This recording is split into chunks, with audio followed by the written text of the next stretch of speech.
Hey, sup, dog? This is what we normally do, right? This is work. This is the whole tour. Right Start here. and finish right here. I'm on my computer. Yeah.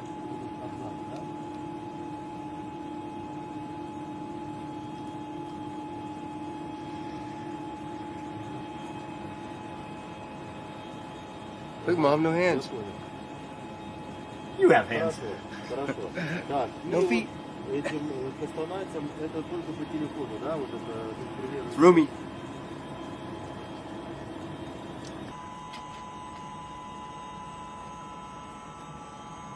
All right.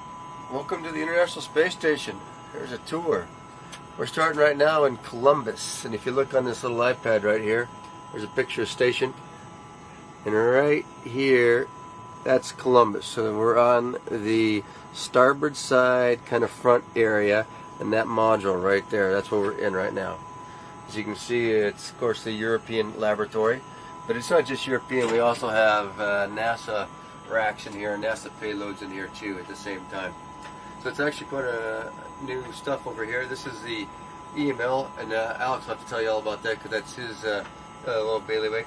But it's actually pretty cool because it talks about magnetic levitation, and I just think that's a cool sounding thing. I don't know exactly what it's going to do, but it sounds great to me.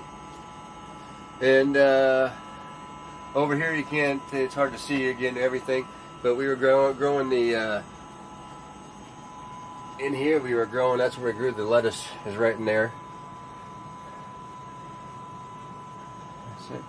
Move on farther, just a workbench, storage area, and there's a storage area above me, storage area below me, over here.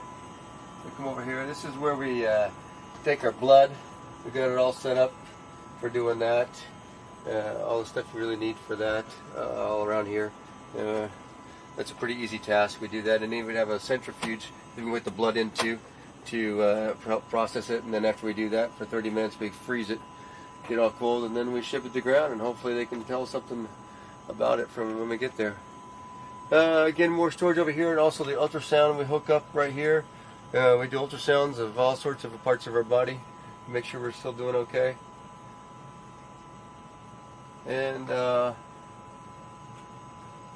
there's also over here the SLAM-D, which we don't have to set up, but that's where we do the measure our mass or our weight, see if we're losing or gaining weight. We can set that up over here too, our version of that. And again, there's a lot of science actually going on here too that we don't touch too much, but we just set up. It's a good place, and it's going pretty well. And this is Alex, as you can tell. This is German flags in the back, Easter stuff.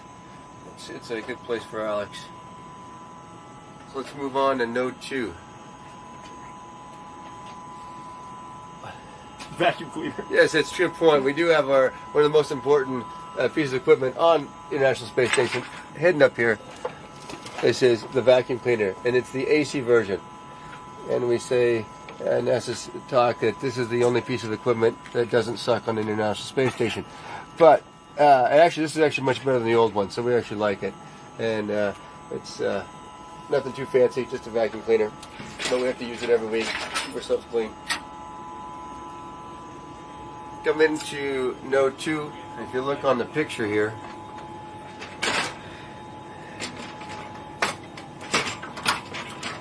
Node 2 is this section right here. It's this front little piece that fits on the station. So it's actually where the shuttle used to front, and this black part is where the shuttle used to dock to. And so right now, there's nothing, of course, is docking to that, but we're in this area right after there. It's called Node 2. And so if you look out here, this is where the shuttle actually docked, is right through that hatch right that way. And there's still a device on a module called PMA-2 out there. And when we get a visiting vehicle such as a Cygnus or a SpaceX, we berth it down here on the nadir side, the lower side. So we'll open that hatch and we have that there. And again, so that's again the idea of being a node. It has multiple spots to attach to. So you have all four sections here around, and the one out the front, and actually one behind us. So it has actually 6 places to dock other modules too up here. Besides that, it's really our a workbench area and our living quarters in Node 2. So you come this way, Actually, you'll see over here another one of our workbenches. We'll usually keep both workbenches here and here. At this time, we have one in the Columbus module. At this time, just because Alex is working on a special project there. And then if you go back, you'll see now it's coming into view the 4 crew quarters around here. So we have 4 of us. This one's mine over here. We have Alec, and we have Tonto, and we have Alex.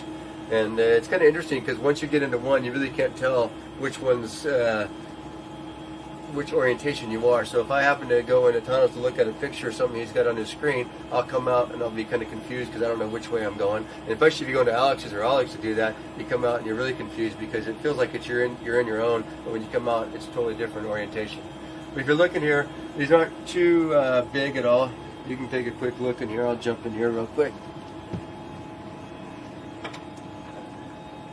So we have a sleeping bag attached to the wall. The way I like to do it is I just have it attached here one point and one point up here, so I can put my feet right up here when I'm sleeping, and I kind of do it in a sense of this position, like this, and I'm kind of curled up a little bit in the semi on my side sleeping position, which I like to do back on Earth, and it kind of works out pretty well. It gives me that same feeling, almost, but it works well for me. And then when you wake up in the morning, the first thing you see is your laptops. I got one that connects to the internet, which works like 50% of the time. And then I got another one that does our LAN up here, which gives us our schedule, all the other information, our email, everything we need to do to work up here. That's what that one is. And we also have an iPad, as you can see, and that's also up there. And that's, again, for all sorts of work or for watching movies or something like that on. That's what it's good for. Again, though, it's actually not a bad setup. I know it's small, but really it works out well. We don't really need much more room up here. So let's now move on to the lab. If again you look on here, so what we're doing right now is we're heading towards the back, towards the aft. We were in the very front, in the middle, and now we're going down this long path in the back. And the first one we come to is a lab.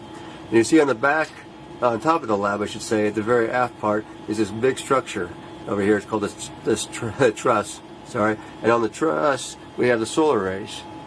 And so we can, of course, that's all on the outside, and we only get out there doing a spacewalk. But so that's kind of how this is set up, though, so you can see where we are. So here's the lab here. We're going to head into the lab. This is the U.S. lab.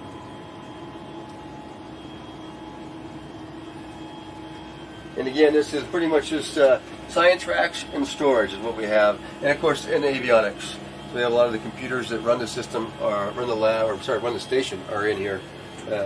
And besides that, then we have all sorts of experiments. And also right here, the first thing we start off here with is we call this Melfi, which is actually a big freezer, a minus 80-degree freezer.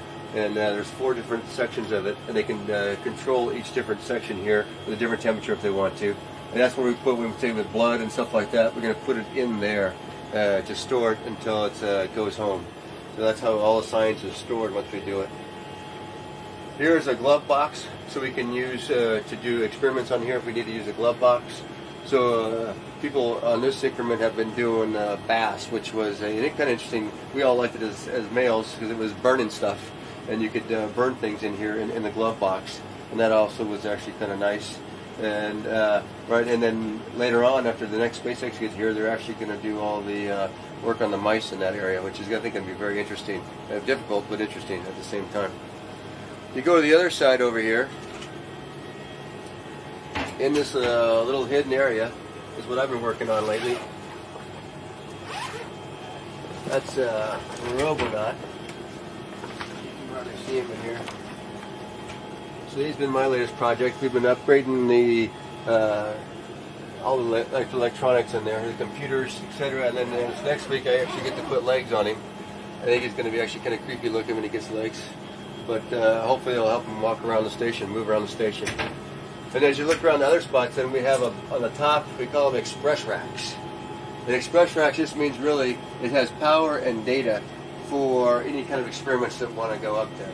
So if anything on the ground, somebody comes up with an idea for science, and all they need is a data connection and power, they can design it to fit in here, and we can easily put it on there, hook it up, and then they can control it from the ground and do all the science without much interaction from us. Which actually works out pretty well because we'll set it all up and they can run a lot more science that way. As we move this way, of course, we got the bike here we set up for exercise, which you have to do about a couple hours a day, either the bike, the treadmill, or on ARED, which is our lifting device. We got that. We got storage behind it. Up here is again the material science rack, and it's kind of, again, the ground does that. We set that one up. We put in stuff to burn again almost, and they do a bunch of experiments on it. We don't really touch it while it's running, but we set it up for them. It's kind of like what's over here too. This is another combustion rack, and again, we'll set this all up for them. Put in the fluids, the fuels, the igniters, all that stuff. Set it all up, close it up, and then they run it from the ground. Actually, again, I think they get good science out of that way, and it works pretty well. Over here is called a fluids and combustion facility, but right now it has a really big a microscope in there, and we put samples in there for them to look at on the microscope from the ground. So you see, most of the science here is a combination of us doing work, and then on the ground they do a lot more work, and then they're the ones, of course, who are the experts. We're not the experts in the science, but we just help them out, and hopefully we get good science out of it. Bottom's another storage rack, and this has most of our medical stuff. You can see the little cross on there for the AED, etc. The important medical stuff that is needed is right here across this rack. Another express rack for science, another express rack for science here. As we come farther in over here, this is called the robotics workstation, and the idea here, of course, is you can fly the arm from this guy right here. So this is where your camera views, so you can look outside to see what the arm's doing from this camera views. You have a controller that'll set up how you're going to fly the arm and put it into the correct mode for flying the arm. And then these are your hand controllers. And one is for translation, which means, of course, left, right, up, and down. And then this is attitude control over here, so if you want to pitch it up, pitch it down, yaw, or roll, like that, you do it with this. And you do a combination to make the arm go where you want it to go. And it's good. We have two of these. We have one here in the lab and one in the cupola. And they both have different advantages and disadvantages depending on where you want to go with it. Let's see, if besides that, we have over here is actually a trainer for using the arm. So this is kind of a setup, the same idea, but what it is, this is just all software, and so we can actually practice using the arm right here. And it's kind of nice, because if you're going to grapple a coming vehicle, it's great to get a few practices in before you actually have to do the real thing. It helps out a lot to have this. And we usually set it up and then make it a video game, because it's all set up ready to go for us to practice, and it takes only about a minute or 2 minutes to run and make a run of it. So we'll sit there and put your quarter in, run the game, and then get a little practice, and then we go ahead and move on after that. As we move here, this is more just avionics rack here. We got the like air conditioning system, computers again that run on the station, and some stowage up above. Well, that's pretty much the lab. As we move this way again farther aft, we go into Node 1, which is pretty much just like Node 2. It's a little older, with the same concept, same design, and what's where we really eat and have that our food, etc., set up a little sort of like a table where we watch a little TV. We watch movies sometimes on the weekends here, and this is kind of our area for relaxation. If you look over here, and this is our table. Now, really, when we eat, it's more like, I think we prepare here. We really don't eat on the table here because there's no reason to eat on a table. So what we'll do is we'll help prepare things here, keep things stuck to the Velcro or the tape as we need it to, and then when we want to eat, though, you're actually just holding it here, letting it float, or eating it to do what you need to do while you eat. And as we sit around here, if we want to throw on something on a movie or something to watch during while we're eating, so that we don't have to talk to each other. That's how it gets old. And we'll do that right here as we do it. This right here is our food warmer. So we take the packets of food, go ahead, throw them in here, heat them up. And this is actually the art of the week. So we're getting pictures from the kids of people who work on the ground for us, the ground team, which we truly appreciate. We have their kids send us a picture every week of art, so it's like refrigerator art. We put it on our heater here because we really don't have a refrigerator right here. So we use that, and then we have a new one each week on there. Besides that, we have more stowage here, all the way around. You can also tell the color. If you look around here, it's kind of interesting how it used to be white, but after over 10 years of people living on this thing, or over 10 years for sure, it's got a little stained. And that's one thing about eating up here is it's a mess. Every time you open the package, as you think about it at home, when you open the package, you pull it to open. Well, you're actually right here, you're putting energy into this package, and it squeezes up and then goes boom, and it pops. When it pops, things come flying out. And sometimes you contain it, sometimes you don't. And hence we got stains everywhere. I think that's it pretty much for, well, over here is where we keep our food. I should say that right here. Food stowage. So this is always interesting. So we have things categorized a little bit into, of course, people's own little food they have, and we have breakfast and sides, etc. So if you want something out of breakfast, you come over here, you look, and of course right now we're hurting for breakfast because we got scrambled eggs is about what's left, and maybe some sausage patties. We all like granola and oatmeal, and so that runs out in about 2 days for us. Every 7 days we get a new package of food for that. So breakfast isn't always great around here for us. But so we have those around here for that. Again, some more stuff to eat, and that's how we keep it all organized a little bit for our foods. Up here is where the meat packages are. If today we want to heat something up, again, these are the type of things you heat up. These are our meats. Throw that in the heater, and then about 10 minutes later you can eat it. So from here, if we go starboard, we go into the airlock. And again, if you look on here, it's just starboard.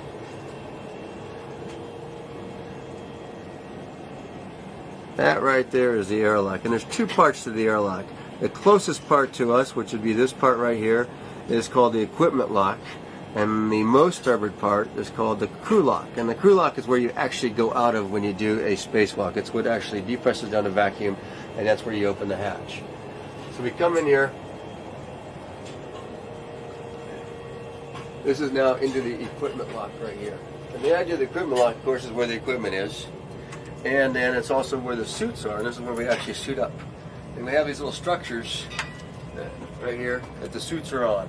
And they're called ADAS, which is an acronym, and I don't even know what it stands for, but it's an acronym, EDDA.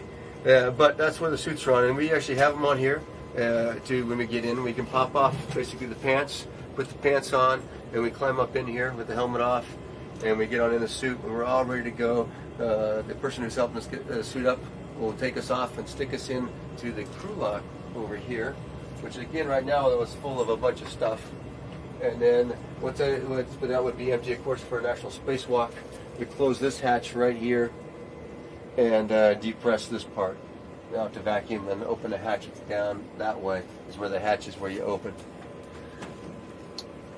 You can see there's all sorts of equipment we have. This is good in stowage right now because we're not going to do a spacewalk for a little bit. So we just have it more stowed right now for everything on the spacewalk side.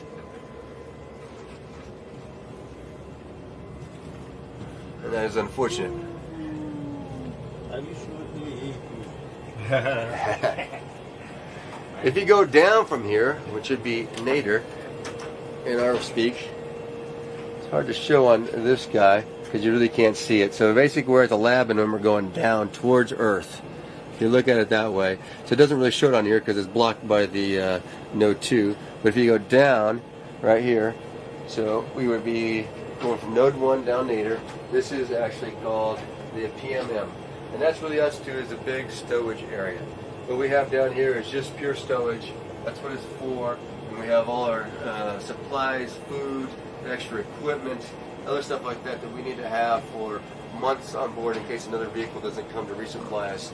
We need a bunch of equipment. So you can kind of look at that and see that that's just a bunch of stowage area. And it's also where we keep our trash. And, we just can't throw the trash out on the curb every week up here.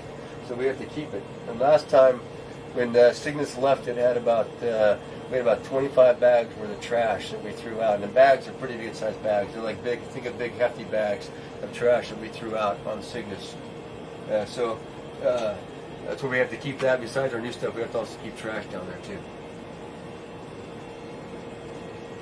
If we go to the port side, I think you can see that on here. The port side is called Node 3, and again, it's very similar to Node 1 and 2, and it's not even on this picture, so that makes it more difficult. but I might even have another one that shows it. But it doesn't matter. It's to the port side. Blame the guy who downloaded the picture. Yeah, blame the guy who downloaded the picture. Exactly. And it's not on that one either. Wow, look at all that. All right. But it's on the port side, and this has many functions. The Note 3 has many functions. First of all, it's a place for working out. Right here is our treadmill. See, it's actually on the wall. See, we always are running downhill. Makes it easier that way. And the idea, of course, of the treadmill here is we have these bungees we hook up to a harness that we wear. Now, here's my harness. I'll hook it up to this harness right here, and then I'll hook that harness again into here, strap myself down to the treadmill itself, and go for a run. It's somewhat similar to running on the ground, I would say. You're a little bit lighter than you actually are weight-wise. So your legs actually don't get worked just as well, maybe as much, but it feels overall as a more body workout because you have the load on your shoulders and your upper body while you're running, which you normally don't have. So it's kind of a combination there, a little different, but overall it gives you a good workout. There are some other equipment we have. This is a water analyzer. We use this, we put water samples in here from all over and test out the water to make sure we have bacteria growing, other stuff growing in the water that would be harmful to us. That's how we test it out. This is actually a container that has urine in it, and we get that from the Russians, and we put that then into our recycling system, our water recycling system. So first it goes into the urine processor, and then from there it goes into the water processor to make us drinking water. We're drinking the urine coming from these ones. We also have here, it's called a WC, but if you notice it's actually an outhouse, and really that's what it is. It's just a bathroom. And again, so the urine that we use in here also it gets recycled, and then so we actually have quite a green little system up here, and we recycle quite a bit of all the fluids that are used up here. I guess the condensation, our sweat, everything gets all set back into the system and used again. So for the bathroom, they call the bathroom the can. There's a reason why we call it a can, because here it is right here. There's a can, and that definitely is a can full of crap, literally. And so that's what happens. You can sit here when you want to use it for that version of it. And basically there's a little bit of suction that comes down there to help keep pretty much the smell from coming up and everything else from coming up while you're using it. And we use little packets here that fit into the hole that fits on top here. These packets go in here. You use one of these packets, of course, and when you're done with the packet, you wrap it up and push it back in there. And about every 8-9 days, that becomes full, and we put a new one in. That also gets then thrown down in the PMM for our trash, and hopefully on a cargo vehicle that's all done, that's going to burn up on the way in. We put those on there and it's done. For urination, you got to go there. Or that's white, yellow. It's a standard. It's a suction. Basically, there's almost like a wet back in the back here. That's the way I look at it. And so it separates. It has suction on it, and it separates the water and the air inside there. The urine in the air, and the urine, of course, goes to the urine processor. The air gets a little bit filtered and sent back out again, and that's the way. So it's a nice system. It actually works quite well. We had some issues early on, but now it's been working really, really well. Knock on wood. Exactly for that. We're happy about that. Yeah, but it's a robust system. It's not complicated. It was probably built 40 some years ago, or designed, and it still seems to work pretty well. Yeah, we're happy with it. Besides that, we have equipment again over here is more of the Ecos equipment again, where we have racks that circulate the air, clean the air, and this down here is a water processing system. There's an oxygen generator that takes water and makes oxygen out of it, and a Sabatier process. So this is again kind of like all recycling in this area here for the Note 3. It is also where we clean up in the morning, say brush your teeth, that kind of stuff every morning. So we have right here is our, what I guess you'd call it your hygiene equipment, but basically it is anything like that. It's basically your toiletries. You look at it that way. So you pull this open and it has pretty much everything you need all in one. Your toothbrush, your toothpaste, You have an electric razor and you have a standard razor. So I usually use like the standard razor maybe twice a week, and then I'm lazy on the other mornings and I'll use electric razor. And when we take to clean the electric razor every week, we'll take the vacuum as we vacuum this place up. We'll vacuum out the electric razors, that way we don't get to make a mess out of them.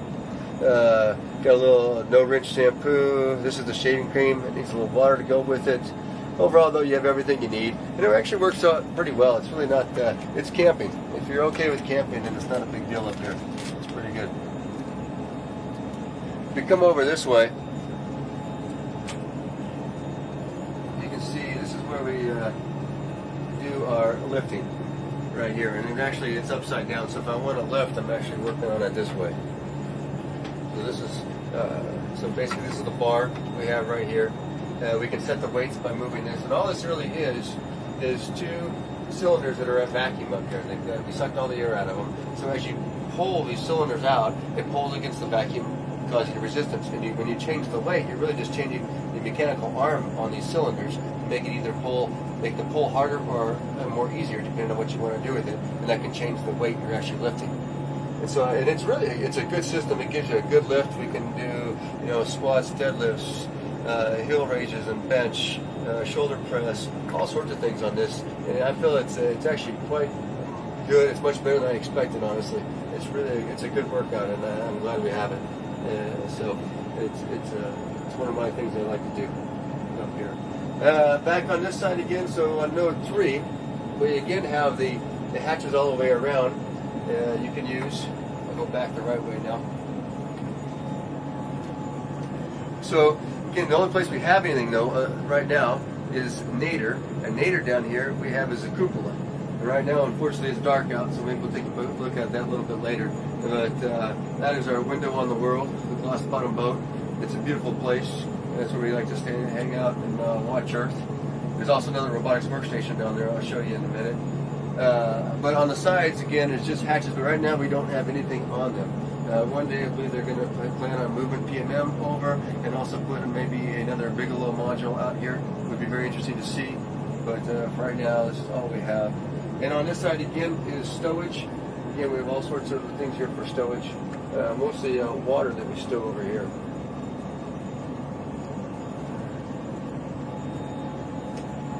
All right.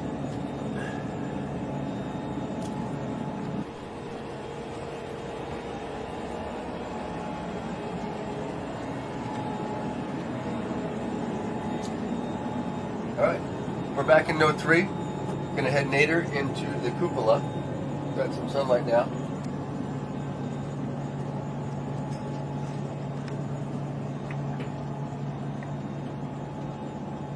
And this is our best viewing spot on the world. Come on in, get out of the way. There you go. So we have full of cameras up here. And of course, robotic workstation, just like in the lab. And there's the beautiful Earth. So we can hang out. You see the arm? I don't know if you can see the arm there. It's set up. It's on the top, or sorry, on the bottom of node 2. It's connected to it right there. And that's the position that we use to grapple the cargo vehicles, SpaceX and Cygnus and HTV. And it goes in right on node 2. Just a little bit forward of where it's grappled to node 2 is where we berth those vehicles. And if you come right here, then you can see to the right is the GEM, which we'll go to shortly, along with the exposed facility out there. That's part of the Japanese Motor 2 when we have experiments that are outside, and we have a Japanese arm that can move those around and do work on those. You can see right now, a little bit more to the right, you'll see actually a launcher that we've been launching small satellites off of right there, which is kind of cool. That's kind of nice to watch those go by. If you go back to the left over here, you're going to see the PMM, which is our storage vehicle. It's right there. Made by the Italian Space Agency, as you can see, Hazy. As you go farther aft, you'll see first is a Progress. No, that's my spaceship. It is. That is Tonto's Progress right there. Oh, it's a Soyuz. I know that. I was giving you a hard time. he's the cargo. So it is a Soyuz. It is a Soyuz because it says so on there, and it is it's the one that the 39S crew came up on, and then behind that is a Progress, and that just took a Russian cargo vehicle. And as you go around, that's pretty much what you can see out here. You got solar arrays, of course, on each side. If you go over this side, all the way over, you can see the solar array on the port side.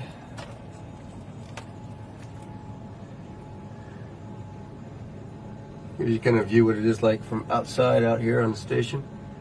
But this is the best part out here, though, is looking down at Earth. We try to do that as much as possible. Unfortunately, we don't get near as much time as we'd like. They make us do work. Let's go on back. What we're going to head to the gym because we missed that at the beginning. So we'll head there, and then that'll be finish up the USOS segment.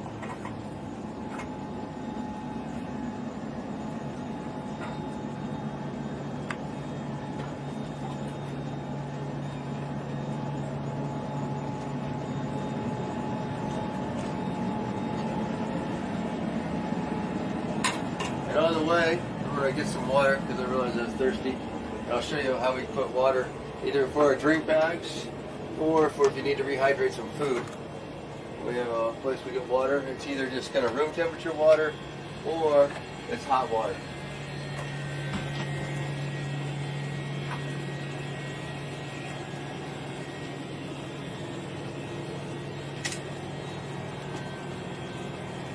This is the location. It's called the PWD, Portable Water Dispenser.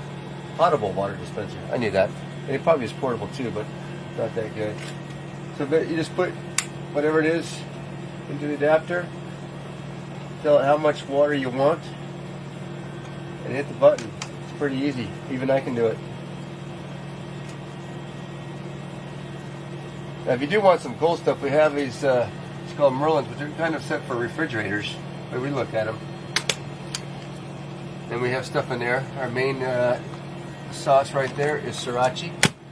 And we live off of that. At least I do. That makes everything taste better. When it's done, fills up.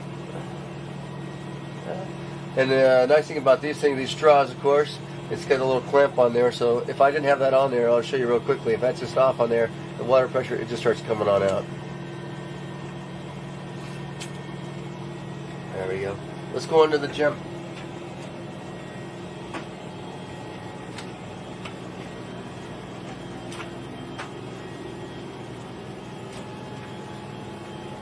I'm going back, actually, right now, back to Note 2. See?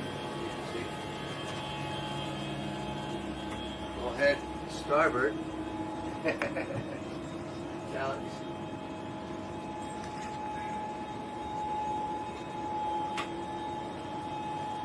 Starboard or port, either one. Either port. It's actually port. I was backwards. I was going backwards. I was going the wrong way. All right. There's actually on the port side, the front port side of Note 2. Japanese module. This is their laboratory. And again, it's like the Columbus in the sense it has half Japanese and half U.S. equipment in here. Also for stowage. Many different racks. Again, we have a Melfi on this side over here, which is the big freezers go to minus 80 degrees for our science. It's very good.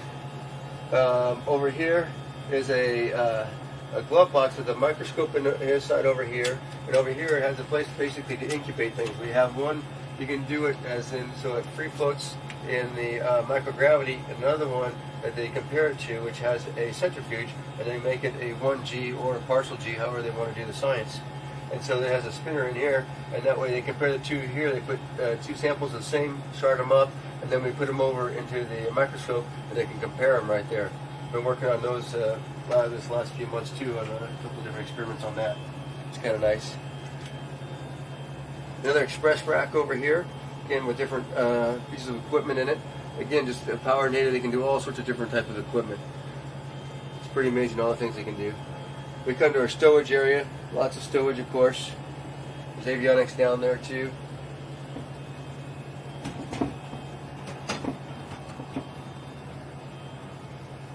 Again, crystallization observatory. There's all sorts of science around here, and I haven't even got to play with this one, the fluids physics experiment facility.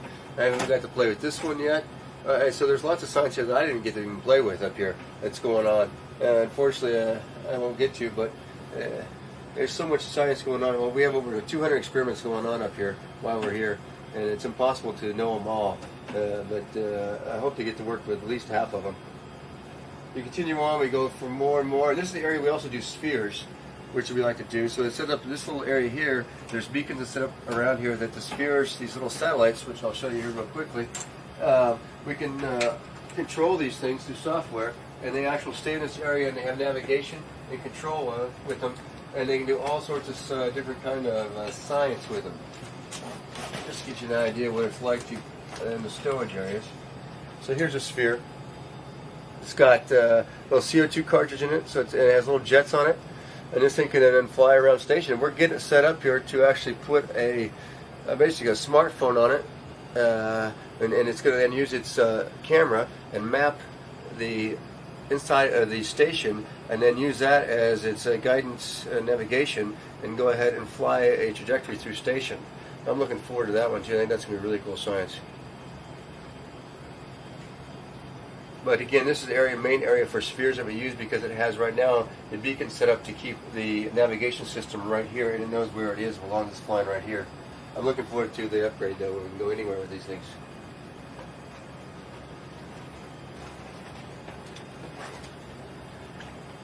As we go on, again, this is the robotics workstation for the Japanese arm. You probably saw that out the cupola window.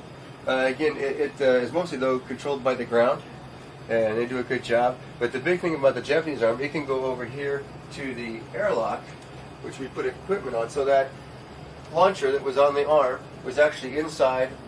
Alex prepped it up, got it all ready, put it on a slide table that's on this airlock that comes out here with this door open. We put the slide table into the middle, close this door, depress the airlock, and then open the outer door. The slide table moves out, and then the arm grabs whatever we put on it with it, and then in this case it was a launcher, and sticks it up in space and launches off the little satellites. Earlier this mission I did a camera for the arm. I did the same thing and put it on the table and set it out there, and the arm picked it up and moved it to the Canadian arm, which put it on itself. It's kind of all interesting, but this is a big handy little thing to have here, this airlock in the gym. And we do have a couple windows though over here. We don't keep open much, but you can see the exposed facility if you open these windows up. Of course, it's nighttime right now, but right out there is the exposed facility. Unfortunately, you're not going to be able to see too much, I don't think so. You can try Tondo, but I think they're going to get reflection is all they're going to see. Yep. But Yep, just reflection of the airlock. all right, that is exposed facility out there with payloads on it. And again, if we need to, we can bring those payloads in through the airlock, do some work on them. But mostly it's all done robotically. If you go to Zenith, which is up for us, is where you get to play. Oh, this is Tano's favorite experiment. Sorry. It's called BCAT. It's colloidals again. We do a lot of colloidal research. I'm sure you're not exactly what that's all for, but I hear it's really good. And so what this is, if you look at this, there's actually 10 different little chambers in here. And what you have to do to get those chambers to work is you have to mix them up so it makes it a smooth, and then they basically all the colloidals kind of mix into the solution.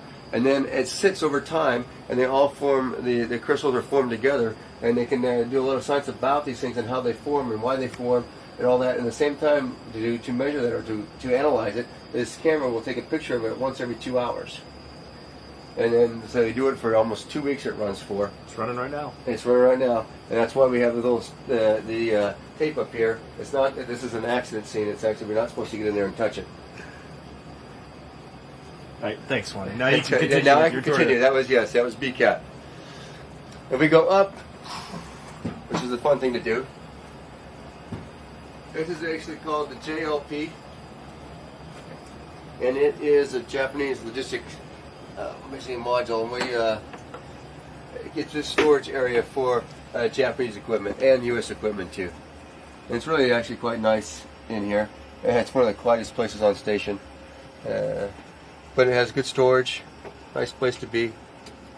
And our little, if you can't look out the cupola and you want to see Earth, you can come in here and get your little view of Earth. And these are actually kind of interesting. If you notice this right here, we call this a bungee jail.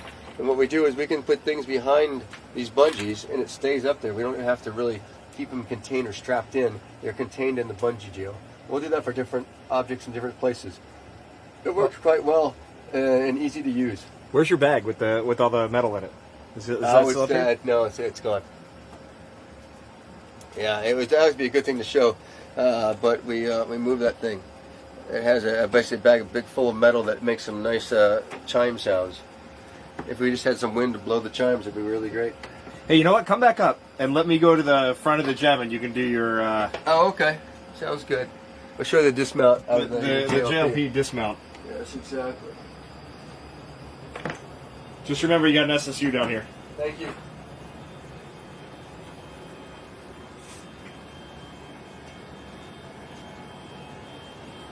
Ready? Give me one more minute. Swanee has perfected this over time. We'll see if he can pull it off. Okay. Alright. The dismount.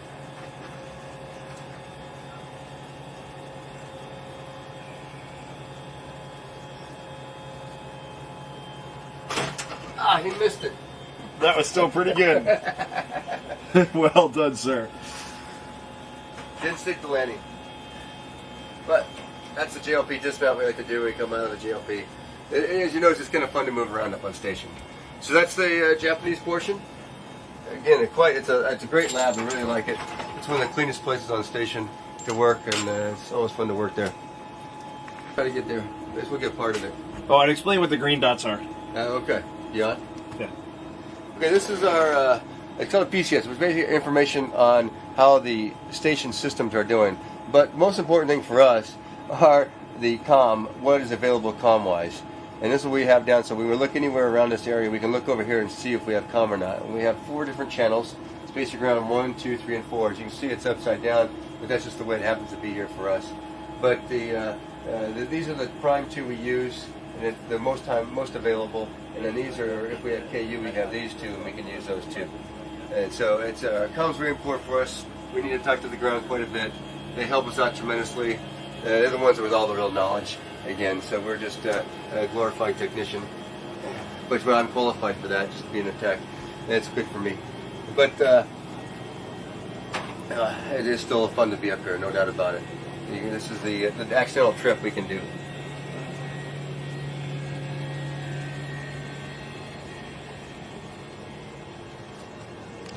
So now we're in Node 1 again, where we have our dinner, etc., our place to eat. But we're going to move farther aft, and when we go farther aft, we're going to head into the Russian segment. And you'll see a change. And notice, of course, how, I guess, the size of this and the sides and the way this U.S. side is built. It's quite a bit difference when you go into the Russian segment. I'm going to try to do this backwards. Yes. Now I was trying to go backwards, which is going to be a little difficult for him. We'll see how this turns out.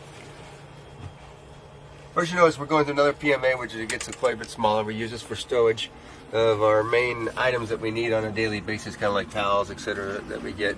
That's all stowed right in this area. We can grab them when we need them. This is the first kind of, I would call a node area for the Russian segment.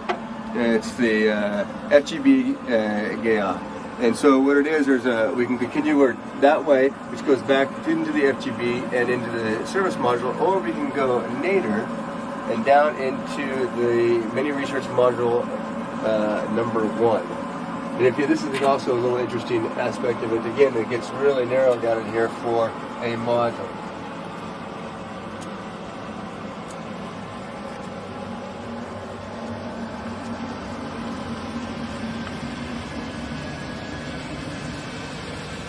So this is, they call it MEM in Russian, that's the Russian acronym MEM.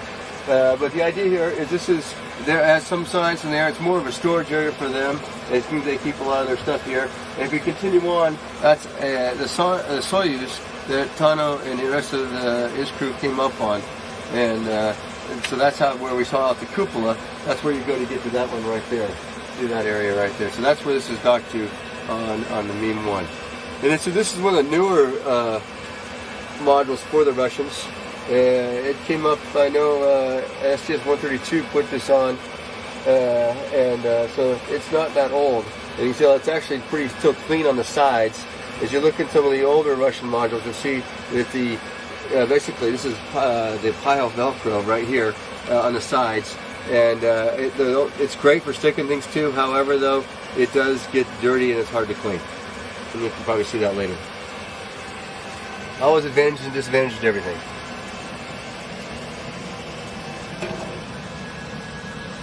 So now we'll head into the main part of the FGB. If I can find it.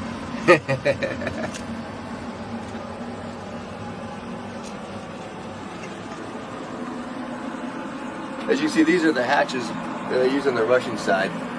And it's set up in a way, basically, because there's usually, when a Russian module comes, it's got a docking probe on it that goes into these things and it latches onto. And so that's what you have to have a room for the docking probe to go into these things. So they're kind of have this set up on it. It's also for airflow through the Russian modules. You can say we have the ducts going through right here. And actually, this one goes all the way over from the service module all the way into node 3. It's a long running hose that goes all the way across to keep the airflow all the way throughout Station 5. Now you can see in the FGB, this is actually where the Russians have their hygiene station, where they clean themselves up. They got their mirror, they got all their stuff right here, so this is where they do it. And we move back again. This is mostly, the FGB is all about storage. It has a bunch of US and Russian storage in here. So behind all these panels there is some equipment, but mostly storage. The containers here are all food. This is how the Russian food comes up in these containers. And this is their spare food that their food they're going to use later on.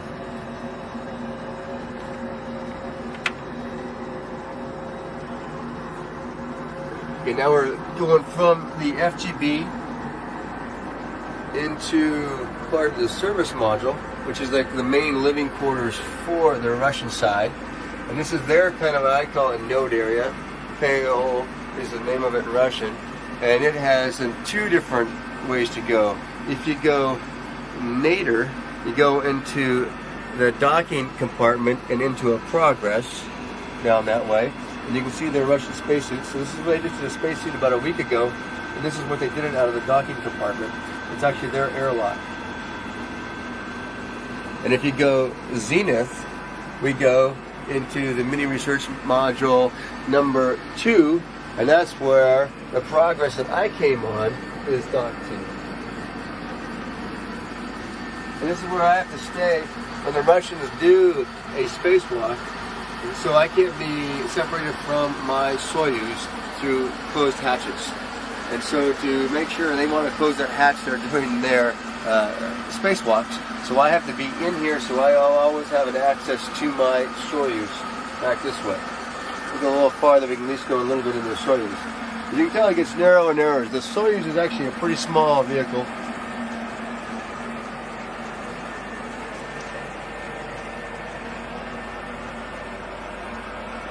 This is the roomy part of a Soyuz, and it's right here. And it's called the BO, which is basically a living compartment.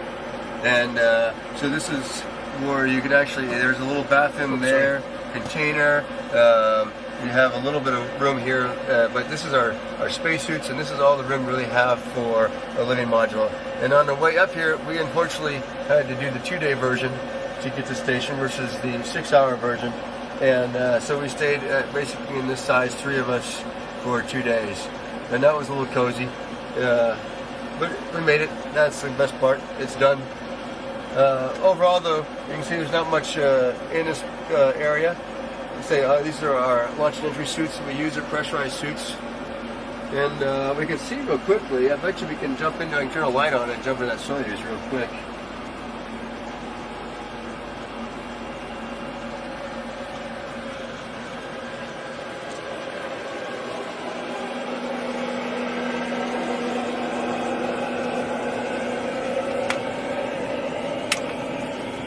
See, I don't have my flashlight. I don't have my flashlight with me to find the switch.